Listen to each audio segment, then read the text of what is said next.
Assalamualaikum warahmatullahi wabarakatuh. Selamat datang di video ini. Pada video ini, saya akan membahas mengenai pembuatan kelas dan objek menggunakan bahasa C++ dengan menggunakan kode editor kode blok. Oke, kita mulai dengan membuka file kode bloknya terlebih dahulu. Silakan nanti diinstal kode bloknya di masing-masing laptop kalian. Bisa menggunakan kode blok atau mungkin menggunakan kode editor lain. Yang penting di sini harus bisa digunakan untuk menjalankan bahasa C++. Oke, sebelumnya kita buat file baru dulu. Kita bisa pilih file, lalu di sini kita pilih C++. C++ lagi, next. Nah, ini kita pilih tempat atau lokasi kita menyimpan filenya. Ini misalkan kelas dan objek. Oke, save, finish.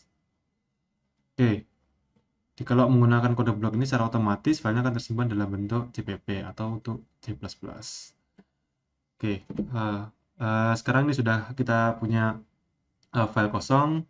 Yang pertama kita lakukan, kita harus memasukkan header filenya dulu.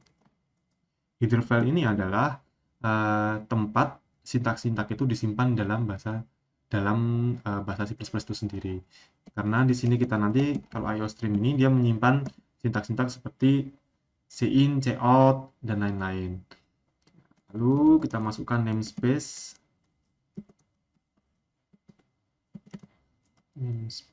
std. Jadi namespace-nya itu ada beberapa macam. Nah, kalau kita tidak menggunakan using namespace std ini, biasanya kita harus menggunakan harus menuliskan seperti ini, std.2. Seperti ini di awal sintak yang ingin kita gunakan. Seperti ini. Nah, kalau kita tidak menggunakan using namespace std, itu kita harus menuliskan seperti ini di awal tiap penggunaan cin atau cout. Tuh. Tapi kalau kita sudah menggunakan using namespace std ini, berarti untuk tiap sintak nanti dia sudah otomatis masuk ke dalam std yang digunakan. Tidak perlu kita definisikan lagi.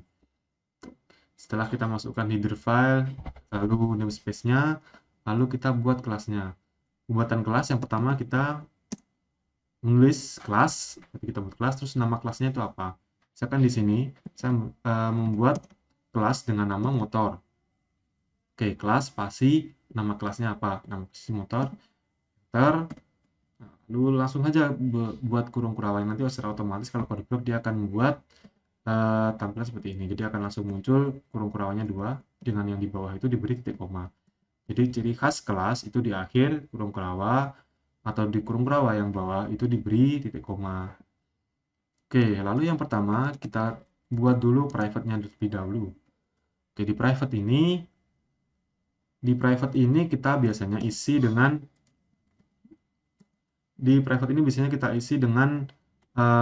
member data gitu kan, supaya kan datanya itu kan hiding, tersembunyi.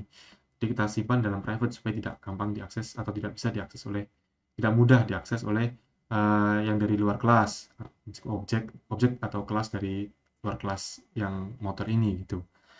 Oke, di private misalkan kita masukkan itu, kalau data kan berarti atribut ya. Kira-kira atributnya apa aja? Kita berikan merek motornya misalkan. Lalu tipe, lalu mungkin harga aja. Jadi di sini nanti kita isikan merek, tipe, dan harga motor. Silakan ini program untuk mendata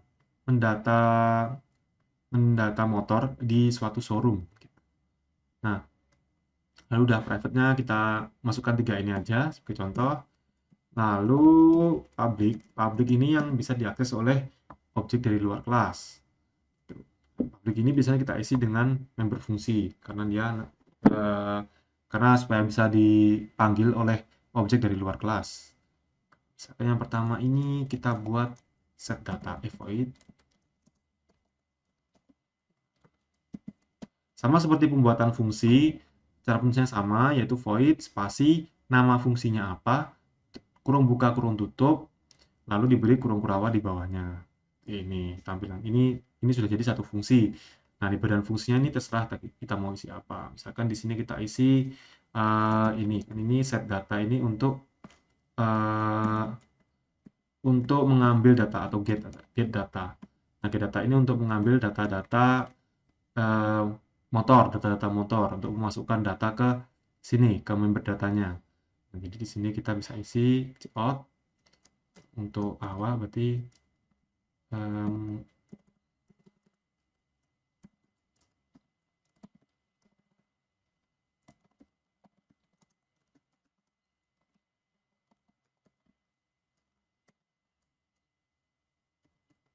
oke, masukkan data motor misalkan. Lalu setelah itu kita berikan enter supaya tidak menumpuk ya. Bisa menggunakan ender, bisa menggunakan enter terserah. Oke, lalu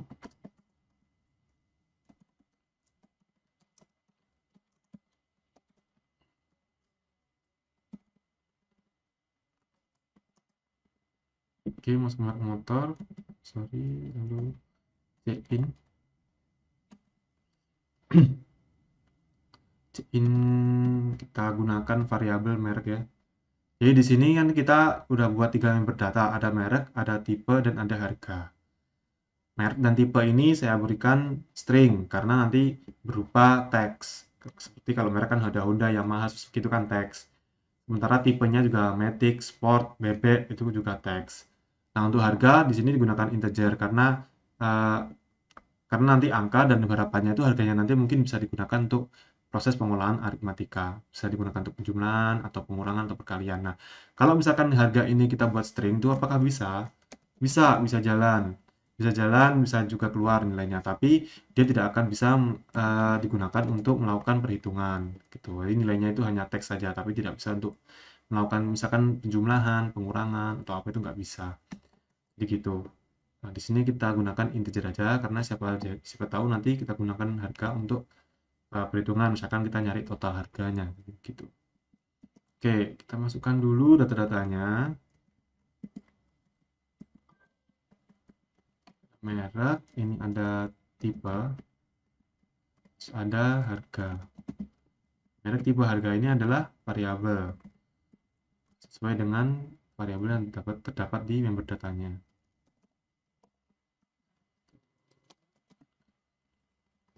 Dengan begini, berarti ketika kita memasukkan merek, tipe, harga melalui member fungsi ini, maka dia akan disimpan dalam private. Jadi, ketika memasukkan data ke private ini melalui member fungsi.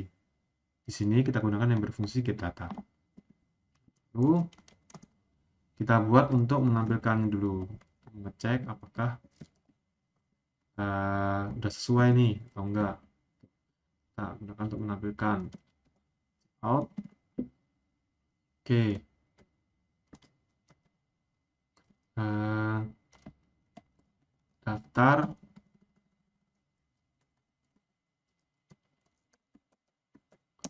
Daftar motor.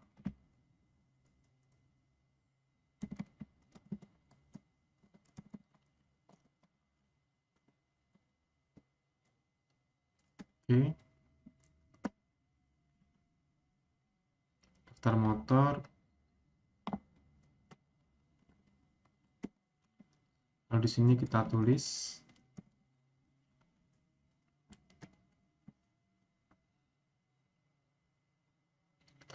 daftar motor tadi berarti merek motor dulu ya. Merek motor. Di sini berarti merek. Ya.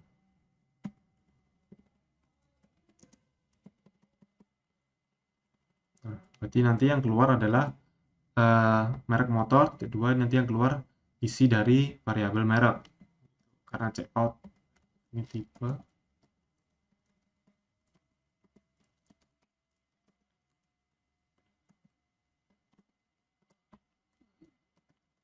Harga. Ingat dalam buatan variabel itu besar kecilnya huruf itu juga terpengaruh. Jadinya harus sama persis antara yang digunakan variabel digunakan di sini di bawah ini atau dengan yang di atas harus sama persis supaya yang dipanggil itu benar. Oke, kita coba buat dulu dua member fungsi di sini ya.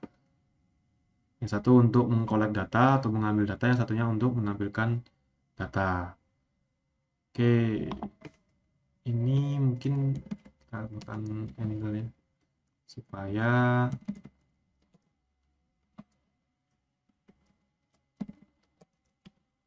oke. Lalu kita buat dua member fungsi dulu. Jadi di sini kita bisa lihat ada 3 member data, merek, tipe, harga, dan juga ada 2 member fungsi, yaitu getData dan showData. Nah, kita udah buat kelasnya, desain kelasnya tuh seperti ini. Kita udah buat. Sekarang kita buat program mainnya. Di program main ini yang programnya sebenarnya urutan program yang dijalankan tuh di integer main ini. Kalau misalkan di sini kita uh, tuliskan panggilan fungsi atau panggilan prosedural, itu dilaksanakannya di in main. Tapi nanti dia mengakses juga data-data atau fungsi-fungsi yang ada di kelas yang ada di atas. Tapi urutan kerjanya itu ada di in main. Gitu. Oke, lalu di in main ini kita di in main kita sekarang buat atau definisikan objeknya terlebih dahulu. Misalkan objeknya itu tadi kan pembuatan objek ini seperti yang kita tahu dengan cara motor. Jadi pembuatan objek itu kita awali dengan nama nama kelas. Karena nama kelasnya tadi motor, maka di sini kita sebutkan nama kelasnya motor, spasi, objeknya ini namanya apa. Misalkan saya pilih nama objeknya M1, M2, dan M3. Nah, di sini berarti kita sudah buat 3 objek, yaitu objek M1, M2, dan M3. Cara penulisannya, nama kelas, spasi, terus nama objeknya. Bila nama objeknya lebih dari 1, dipisahkan dengan koma, seperti ini.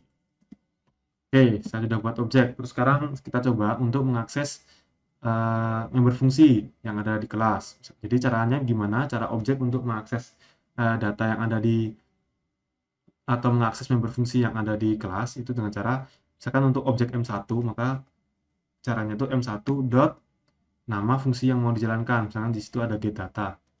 Get. Nah, jadi seperti ini. Ini cara kita memanggil fungsi yang ada di ada di kelas atau member fungsi, yaitu M1 dot nama fungsinya itu apa. Oke, kita coba satu persatu ya untuk semua. Oke, ini M2 dan ini M3. Oke, lalu setelah kita collect datanya, sekarang kita tampilkan dulu hasilnya seperti apa. Jadi misalkan untuk M1 berarti ya M1.showData.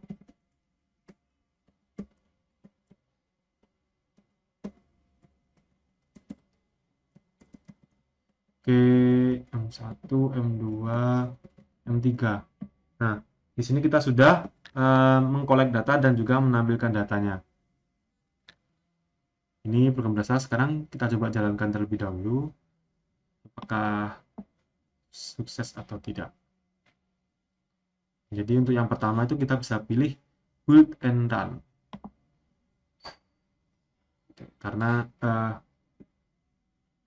ya, terus, oke, masukkan merek motor, misalkan saya masukkan Honda. Tipenya itu Matic, harganya 20 juta. Oke, lalu masukkan motor lagi Yamaha. Tipenya itu sport. Harganya 40 juta. Oke, lalu ada Kawasaki. Tipenya apa ya? Bebek. Motor bebek. Oke, lalu harganya misalkan 15 juta. Nah, di sini kita bisa lihat showData tadi menghasilkan motor, merek motor, Honda, Matic. Ini seperti yang kita tuliskan di sini, di atas tadi. Jadi ketika kita masukkan data untuk M1, objek M1, maka datanya itu hanya untuk milik M1 saja. Jadi ketika kita masukkan M2, sama, datanya juga akan masuk ke M2 juga. Jadi tidak bisa antara objek satu dengan objek yang lain itu datanya tercampur-campur gitu, karena data-data tadi sudah menjadi milik objeknya masing-masing. Tapi desainnya untuk tiap objek itu sama, yaitu yang pertama dia ada show data, terus ada get data, terus juga atributnya itu ada merek, tipe, dan harga. Tuh, jadi di sini kita bisa lihat Nah, dimaksud desain itu yang di sini, desain yang untuk kelas itu di sini, lalu objeknya itu dibuat di sini, di mana objek dia memiliki karakteristik sama dengan desain yang ada di kelas. Jadi seperti itu. Oke, itu untuk pembuatan kelas dan objek. Kita bahas di video ini. Video selanjutnya kita akan membahas mengenai bagaimana data di private dan public itu untuk pengaksesannya. Lalu juga bagaimana pembuatan konstruktor, mengapa konstruktor itu penting, dan juga pembuatan overload konstruktor. Terima kasih. Assalamualaikum warahmatullahi wabarakatuh.